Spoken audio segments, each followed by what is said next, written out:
শপথ গ্রহণের পর ট্রাম্প সবচেয়ে বড় চুক্তি করেছে বাংলাদেশের সঙ্গে। শুনে অবাক হচ্ছেন?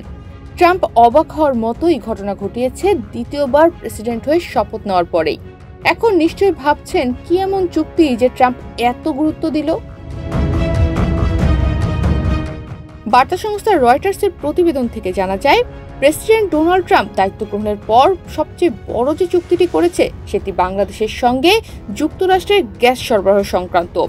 যুক্তরাষ্ট্রের তরলীকৃত প্রাকৃতিক গ্যাস সরবরাহকারী প্রতিষ্ঠান আর্জেন্ট এলএনজির সঙ্গে নন বাইন্ডিং চুক্তি হয়েছে বাংলাদেশের। প্রতিষ্ঠানটি বছরে বাংলাদেশে 5 মিলিয়ন মেট্রিক টন তরল গ্যাস সরবরাহ করবে। ট্রাম্প ক্ষমতার গ্রহণের পরই ঘোষণা দেন দেশটিতে জ্বালানির অনুসন্ধান বাড়াবেন তিনি। বাংলাদেশের সঙ্গে আর্জেন্ট এলএনজির চুক্তি প্রমাণ করছে ট্রাম্প প্রশাসনের ওপর এই খাত সংশ্লিষ্টদের আস্থা রয়েছে।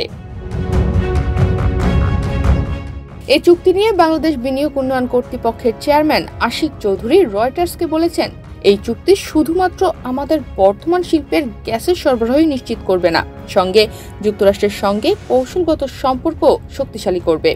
বর্তমানে আর্জেন্ট এলএনজি লুজিয়ানাতে 25 million metric ton per annum অবকাঠামো তৈরি করছে, যা তাদের সরবরাহ ব্যবস্থাকে অনেক শক্তিশালী করবে।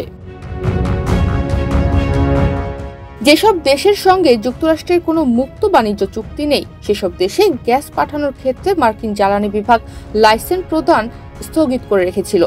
তবে ক্ষমতা গ্রহণের পর নির্বাহী আদেশের মাধ্যমে এটি আবার চালু করেন ট্রাম্প, কারণ তিনি বিশ্বব্যাপী যুক্তরাষ্ট্রের গ্যাস সরবরাহ বাড়াতে চান। বর্তমানে বিশ্বের তরলীকৃত প্রাকৃতিক গ্যাসের সবচেয়ে বড় সরবরাহকারী দেশ যুক্তরাষ্ট্র, কিন্তু তারা 2028 সালের মধ্যে সরবরাহের পরিমাণ দ্বিগুণ করতে চায়। লুজিয়ানার পোর্ট ফরচুনে আর্জেন্ট এলএনজির অবকাঠামো তৈরি সম্পূর্ণ হলে তারা বাংলাদেশের পেট্রোবাংলার কাছে গ্যাসের কার্গো বিক্রি করার কাজ শুরু করতে পারবে। বাংলাদেশ দীর্ঘদিন ধরেই জ্বালানি চাহিদার দীর্ঘমেয়াদী সমাধান খুঁজছিল। এক্ষেত্রে তরলীকৃত গ্যাসের দিকে ঝুঁকছে সরকার। তবে 2022 সালে ইউক্রেন রাশিয়ার হামলার পর বিশ্বব্যাপী যখন গ্যাসের দাম বেড়ে যায়, ঠিক তখনই কম দামি কয়লা কেনার দিকে ঝোঁকে বাংলাদেশ। তবে আশা করা যাচ্ছে এই চুক্তির ফলে বাংলাদেশের সকল গ্যাসের চাহিদা পূরণ হবে।